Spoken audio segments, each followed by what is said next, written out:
হরে কৃষ্ণ, রাধে রাধে বন্ধুরা। আশা করি তোমরা সব ভালো আছো, সুস্থ আছো। আমিও তোমাদের ভালোবাসা গৌর গোবিন্দের কৃপায় ভালোই আছি।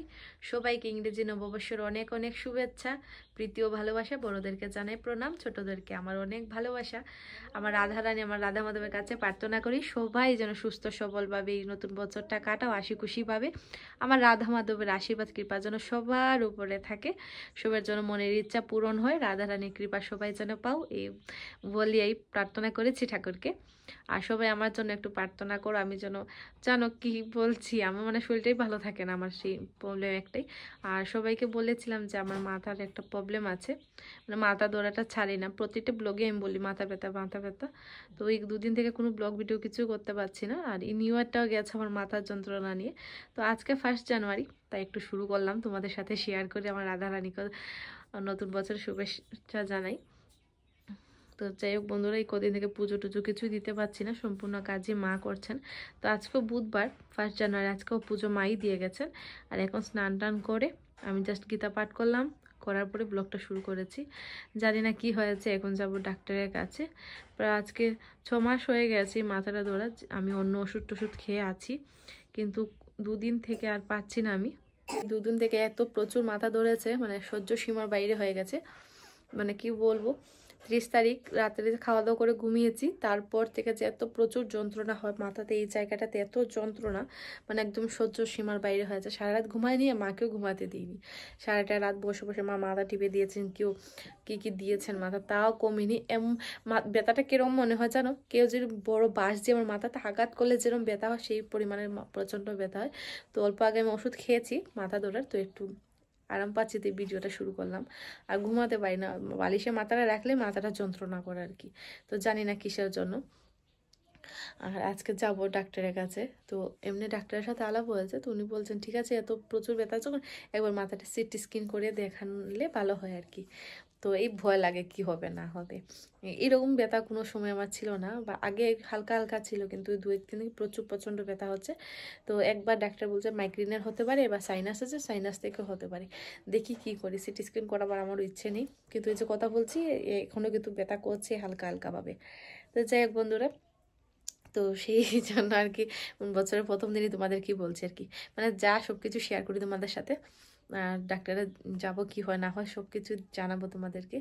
আর একটা কথা, প্লিজ সবাইকে একটু বলে রাখি, আমি কন্টিনিউ ভিডিও দিতে পারছি না, তো প্লিজ সবাই আমাকে ভুলে যেও না, আমি ভিডিও দেবো। আর আমার এডিটিং একটু প্রবলেম হচ্ছে, ভালো করে আমি এডিট করতে পারছি না, সময়ও লাগে। আর বেশি সময় মোবাইলের দিকে তাকিয়ে থাকলে না মাথার একটু যন্ত্রণা করে, তো সেই জন্য এডিটও করতে পারছি না ভালো করে, আর ভিডিও আপলোড দিতে পারছি না। তো প্লিজ বন্ধুরা সবাই একটু আমার সাথে পাশে থেকো।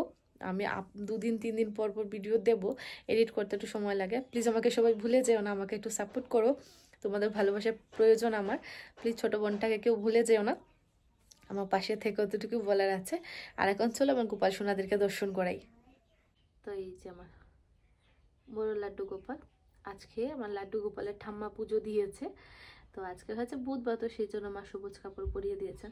মা বলছিলেন যে তোমার মতো তো সাজাতে আমি পারি না, যেমনভাবে গোপাল সাজেন আর কি, আমি তেমনভাবেই সাজিয়েছি। তা আমি বলেছি যে প্রতিদিন ঠাকুর পুজো দেওয়া বা সেবা করা সেটা হলো ঠাকুরের ইচ্ছা। ঠাকুর যেদিন ভাবে যে আমি এই দিন উনারাতে নেবো, এই দিন এই সেরাতে নেবো, তারাতেই পুজোটা নেন। প্রভুর ইচ্ছা ছাড়া কোনো কিছু সম্ভব না। তো প্রভুর দুদিন থেকে ইচ্ছে হয়েছে মা রাতে, মানে আমার মানে গোপালের ঠাম্মা রাতে পুজো নেওয়ার, তো ঠাম্মা রাতেই পুজো নিচ্ছেন, আমার রাতে পুজো নিচ্ছেন না। তো যাই হোক বন্ধুরা, জানি না আমার কথাগুলো বুঝতে পারছো কিনা, আমার নাক টাক সব কিছু বন্ধ হয়ে আছে। এই হলো রাধা দামোদর, তো মা সাজিয়েছেন, দেখতে পাচ্ছ চূড়াটা এক সাইড হয়ে গেছে। আর এই হলো আমার মা লক্ষ্মী, চুল খুলে পিছনে চলে যাচ্ছে।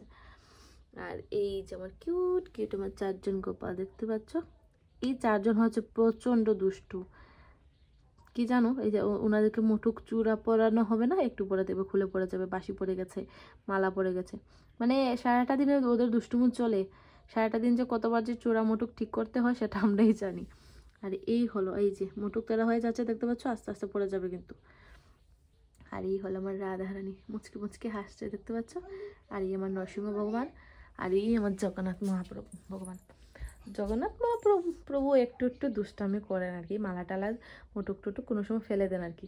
তো জগন্নাথ মহাপ্রভুর মুটুক একদম কমই পরেন, কিন্তু বলরামের মুটুকটা পরেই যায় বলভদ্রদেবের।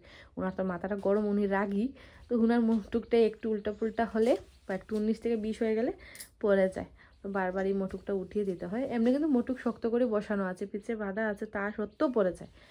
মানে ওনার যদি পুজোতে কোনো একটু গড়বড় বা একটু ভুল হয় তাহলেই মুটুক চূড়া পরে যাবে। এই যে হাতের মালা টালা দেখতে পাচ্ছ, এগুলো পরে যাবে। যে ফুলটা দেওয়া হয় ফুলটাও পরে যাবে, সেটা আমি মিথ্যে বলছি না। কোনোদিন মানে পুজোর সময় পরে যায়, তখন তো মোবাইলে হাতে থাকে না যে ভিডিও করব। যদি অন্য কোনো দিন হয় তাহলে আমি তোমাদের সাথে শেয়ার করব। আর এই হলো আমার রাধারানী, দেখতে পাচ্ছ রাধারানী মুখটা একটু হাসি হাসি আছে আজকে। আর এইদিকে তো আছে আমার ভাগবত মানে ঠাকুরের সমস্ত পুস্তক, লীলা কথা থেকে ধরে শ্রী চৈতন্য কথামৃত থেকে সব পুস্তক আছে আমার গুরুদেব, আর এই আমার মহাদেব। তো চলো, আর এখন হয়েছে কি, যেহেতু মা স্কুলে চলে গেছেন আজকে, তো ঠাকুরের যে বাসি কাপড়গুলো রয়েছে যে এগুলো ধুয়ে দেবো এখন। তো মার সময় হয়নি, উনি যে আজকে কটার সময় উঠেছেন জানো? আজকে 3টে না 3:30 সময় উঠে উনি মঙ্গল আরতি শেষ করে বাসি কাজ শেষ করে স্নান টান করিয়ে ঠাকুরকে বাল্যভোগ দিয়ে আবার দুপুরে রাজভোগ দিয়ে গেছেন। মা জানেন যে আমি মাথাটা নোয়াতে পারছি না, প্রচণ্ড ব্যথা করছে। উঠে দেখছি আমি আজকে 9টা বেজে গেছে আমার উঠতে উঠতে। তো ওঠার পরে দেখছি ভোগ হয়ে গেছে, তো বলছিলাম তুমি থালা বাসন রেখে চলে যাও, আমি ধুয়ে দেবো। তো মা বলছিলাম তোমার আবার মাথা ধরবে, আমি বলছি না পারবো। তো আস্তে আস্তে করে স্নান টান করে থালা বাসন ধুয়ে ঠাকুরে গীতা পাঠটা করলাম আর কি। আর এখন চলে যাবো এই যে কাপড়গুলো ধুতে। মানে একমাত্র মার এতটুকু শক্তি থাকায় মানে আমি একটু মানে কি বলবো, মা যে এতটা সকাল উঠে এই ঘরের কাম কাজ ছেড়ে আবার স্কুলে গেছেন, স্কুলে এতটা রান্না বাড়া মানে মানতে হয়, ধৈর্য মানতে হয় ওনার। এত সকাল যেন উনি তো বাসি কাম কাজ করে না, গরম জল দিয়ে স্নান করবেন না, ঠান্ডা জল দিয়ে স্নান করবেন। উনি বলেন যে সকালে যে স্নান করেন ওনার ঠান্ডা লাগে না, কিন্তু স্কুল থেকে আসার পরে যে উনি স্নান করেন এই সময় ওনাকে ঠান্ডা একদম শেষ হয়ে যায়।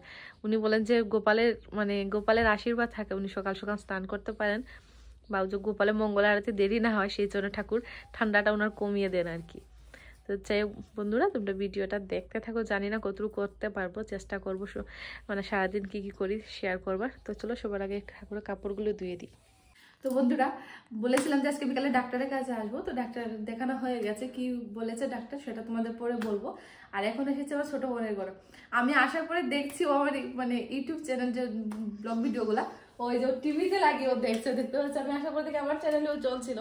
তো যে দেখতে পাচ্ছি একটা জিনিস বলে দিই আর কি সবাইকে, যে আমি এপিএ শিলচর ব্লগ যে বলি সেটা ফেসবুকে না ইউটিউবে, যে ইউটিউবে যে এপিএ শিলচর ব্লগ সার্চ করলে চলে আসবে। আর এখানে সাবস্ক্রাইবার আছে 3.2K, মানে 3000 মতো সাবস্ক্রাইবার আছে। তো আমি এই চ্যানেলটা সাবস্ক্রাইব করার জন্য ইউটিউবে বলি। আর ফেসবুক পেজ পূজা দাসী, যেটা সারি পূজা দাসটা ঠিকই আছে। আর প্লিজ সবাইকে বারবার বলছি, ইউটিউব প্লিজ এই চ্যানেলটা এপিএ শিলচর বলে এই পেজটা সবাই সাবস্ক্রাইব করো, ফেসবুকে না ইউটিউবে, সবাইকে বলছি।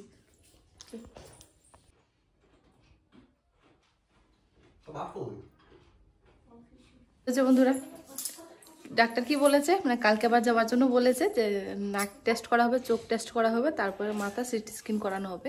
যদি সাইনাসের কোনো প্রবলেম থাকে তো সেই জন্য আগে নাক চোখ তারপরে মাথা টেস্ট করা হবে। আর এখন ওই যে বসে বসে আমি আমার ব্লগ দেখতেছি, যেহেতু মোবাইলে তো দেখা হয় না, মোবাইলে নিজের ভিডিও দেখাও এলাও না একদম। তো সেই জন্য যে টিভিতে আমি ওর সাথে সাথে দেখছি, ও ওয়াইফাই কানেক্টেড করে আমার ইউটিউব চ্যানেলে সম্পূর্ণ ভিডিও ও টিভিতেই দেখে। আর আয়ুষের পাপাকে দেখতে পাচ্ছি একদম শুয়ে শুয়ে যে চা খাওয়া চলছে, এই যে মিনিস্টারের মতো রিমোটটা নিয়েছে। আমার ভিডিও দেখতে ওনার ভালো লাগে না, আওয়াজটা বলে ভালো না, যে নিজের গুলি শত্রু পালছে, আমি বাইরের শত্রুর প্রয়োজন নেই আমার। তো চলো, যার ঘরে আসলাম আর কি, তো সেই উদ্দেশ্যটা কি চলো সেটাই দেখাই তোমাদের।